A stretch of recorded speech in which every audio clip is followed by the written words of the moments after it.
Eldorado সোনার শহর গত ৫০০ বছর ধরে বিশ্বের সবচেয়ে বড় রহস্য। হাজার হাজার মানুষ এটাকে খুঁজতে গিয়ে জঙ্গলে হারিয়ে গেছে। কেউ বলে আমাজনে আছে, কেউ বলে কঙ্গোতে, কিন্তু আজ পর্যন্ত কেউ খুঁজে পায়নি। সত্যিই কি সেই সোনার শহর ছিল এখনো কোথাও লুকিয়ে আছে, নাকি এটা শুধুই একটা মিথ্যে কাহিনী, লক্ষ লক্ষ প্রাণ কেড়ে নেওয়া একটা মিথ্যে? আজ আমরা এলডোরাডোর পুরো সত্যিটা জেনে নেব। বন্ধুরা, ভিডিও শুরু করার আগে একটা লাইক দিয়ে দাও, চ্যানেলটা সাবস্ক্রাইব করে নাও। তোমাদের এই ছোট্ট সাপোর্ট আমাদের খুব বড় মোটিভেশন দেয়, এমন রহস্যময় ভিডিও তোমাদের জন্য নিয়ে আসার সাহসও দেয়। ঠিক আছে, এবার শুরু করা যাক আজকের রহস্য। প্রথমে বুঝে নিই এলডোরাডো মানে কি। এলডোরাডো একটা স্প্যানিশ শব্দ, যার অর্থ সোনায় মাখানো মানুষ বা সোনায় ভর্তি। এটা এমন একটা শহরের গল্প যেটা পুরোটাই সোনা দিয়ে তৈরি। সেখানে বাড়িঘর সোনার, রাস্তা সোনার, দৈনন্দিন জিনিসপত্র সোনা দিয়ে বানাতো। আর সবচেয়ে অবাক করা ব্যাপারটা হলো, সেই রাজা প্রতিদিন সারা শরীরে সোনার গুঁড়ো মাখতেন আর সন্ধেবেলায় একটা হ্রদে স্নান করে তা ধুয়ে ফেলতেন। প্রতিদিন। ভেবে দেখো সেখানে কত সোনা থাকতে হবে। ১৭ শতকে স্প্যানিশ সৈন্যরা দক্ষিণ আমেরিকায় পৌঁছলে স্থানীয়দের মুখে এই গল্প শুনল। তাদের মাথায় শুধু একটা কথা, সোনা। এখান থেকেই শুরু হলো ইতিহাসের সবচেয়ে বিপজ্জনক খোঁজ। রাজারা মরে গেলেন, সেনাবাহিনী ধ্বংস হয়ে গেল, হাজার হাজার মানুষ জঙ্গলে গায়েব হয়ে গেল। এই গল্পটা শুরু হলো কিভাবে? ১৫৩৭ সালে স্প্যানিশ সৈন্যরা কলম্বিয়ার একটা উপজাতিকে হারালো। বন্দি এক বুড়ো একটা অদ্ভুত গল্প বলল। পাহাড়ের ওপারে একটা হ্রদ আছে। নতুন রাজার রাজ্যাভিষেকের সময় তার সারা শরীর সোনা দিয়ে ঢেকে একটা ভেলায় করে হ্রদের মাঝখানে নিয়ে যাওয়া হতো। সেখানে রাজা জলে ঝাঁপ দিতেন, সব সোনা জলে ডুবে যেত। স্প্যানিশদের চোখ চকচক করে উঠল। একটা আচারেই এত সোনা ফেলে দিলে পুরো শহরে কত সোনা থাকবে? এইভাবেই এলডোরাডোর খোঁজ শুরু হলো। ইতিহাসের সবচেয়ে রক্তাক্ত অভিযান হয়ে রয়ে গেল। প্রথম বড় অভিযান ১৫৩৭ সালে গঞ্জালো হিমেনেজ দে কিসাদা নামে এক স্প্যানিশ কমান্ডার ৯০০ সৈন্য নিয়ে রওনা দিলেন। কলম্বিয়ার পাহাড়ে আছে বলে বিশ্বাস করলেন। মাসের পর মাস জঙ্গলে ঘুরলেন। বিষাক্ত নদী, ভয়ঙ্কর জন্তু, শত্রু উপজাতি, একে এক করে সৈন্য মরতে লাগল। ৬ মাস পর কেসাদা ফিরলেন। মাত্র ২০০ জন বেঁচে ছিল, ৭০০ জন গায়েব। এলডোরাডো আপালো না, শুধু কিছু সোনার টুকরো পাওয়া গেল। কিন্তু কেসাদা হার মারলেন না। বললেন তিনি সেই পবিত্র হ্রদ গুয়াতাভিতায় পৌঁছেছেন। সোনা হ্রদের তলায় আছে, হ্রদ শুকিয়ে দিলেই হয়। এই নতুন পাগলামি শুরু হলো। কিন্তু হ্রদ এত গভীর যে কেউ সফল হলো না। সবচেয়ে বড় ও সবচেয়ে ভয়ঙ্কর অভিযান ১৫৪১ সালে গঞ্জালো পিজারো ৪,০০০ সৈন্য, ৪,০০০ ঘোড়া ও ২,০০০ কুকুর নিয়ে রওনা দিলেন। আমাজন জঙ্গলে আছে, সেখানে দারচিনি গাছের দেশ আছে, সোনার বৃষ্টি হয় বলে বিশ্বাস করলেন। প্রথম দিকে সব ঠিকঠাক, তারপর নরক শুরু হলো।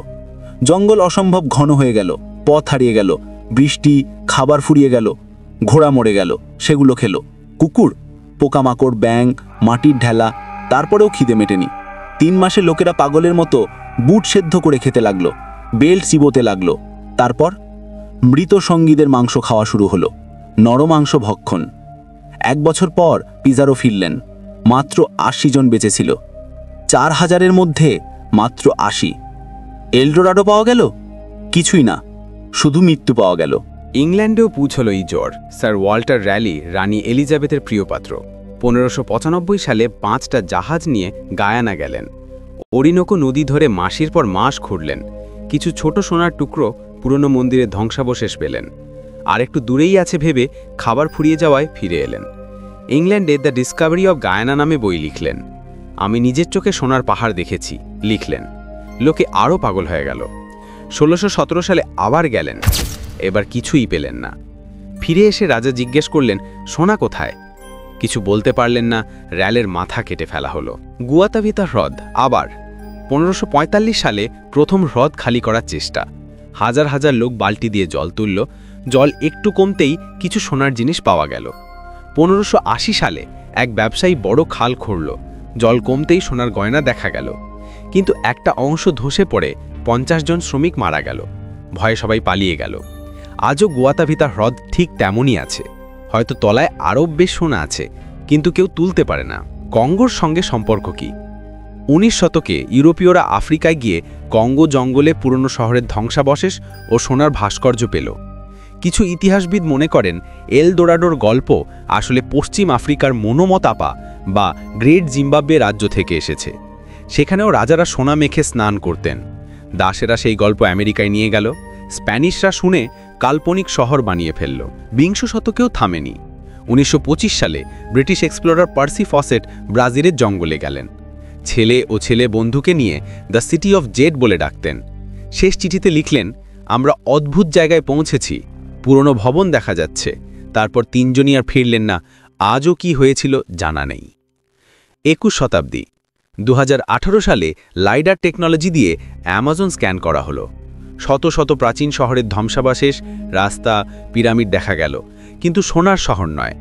2022 সালে কঙ্গোতেও একই রকম স্ক্যান হয়েছে, এখনও সোনার শহর পাওয়া যায়নি। আসল সত্যিটা কি?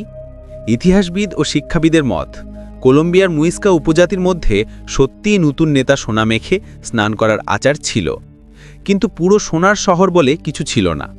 স্প্যানিশরা একটা সাধারণ ধর্মীয় আচার শুনে নিজেদের লোভে তাকে বিশ্বের সবচেয়ে বড় মিথ্যে বানিয়ে ফেলল। হাজার হাজার মানুষ মরল, সংস্কৃতি ধ্বংস হল, জঙ্গল রক্তে ভিজে গেল একটা মিথ্যের জন্য। আজও কেউ কেউ খুঁজছে। ইন্টারনেটে ফোরাম, ম্যাপ, তত্ত্ব এখনও আছে। প্রতি বছর কিছু পাগল এক্সপ্লোরার জঙ্গলে যায়, কেউ ফেরে, কেউ ফেরে না। এল দোরাডো খোঁজার সবচেয়ে বড় ক্ষতি জঙ্গল ও স্থানীয় মানুষের। লক্ষ লক্ষ আদিবাসী খুন হয়েছে, তাদের সংস্কৃতি ইতিহাস থেকে মুছে গেছে। আজও ট্রেজার হান্টাররা গাছ কাটছে, নদী দূষিত করছে, জন্তুকে কষ্ট দিচ্ছে। আমাজন ও কঙ্গো জঙ্গল পৃথিবীর ফুসফুস, এগুলো বাঁচাতে হবে। সোনার শহর না পাওয়াটা হয়তো ভালোই হয়েছে, না হলে এই জঙ্গলগুলো আজ ধ্বংস হয়ে যেত। আসল খাজানা সোনা নয় বন্ধুরা, আসল খাজানা এই জঙ্গল, এই নদী, এই জীববৈচিত্র্য। এই হলো এল দোরাডোর পুরো গল্প, একটা রহস্য যা শতাব্দী ধরে মানুষকে দৌড় করিয়েছে, যুদ্ধ করিয়েছে, স্বপ্ন দেখিয়েছে, কিন্তু আসল খাজানা কখনোই হাতে এলো না। হয়তো সেই জন্যই আসল খাজানা সোনা নয়, সেই যাত্রা, সেই শিক্ষা, প্রতিটি চকচকে জিনিস সোনা নয়, এই জ্ঞান। তোমাদের যদি এমন রহস্যের গল্প ভালো লাগে, পরের ভিডিওতে আবার দেখা হবে নতুন একটা রহস্য নিয়ে।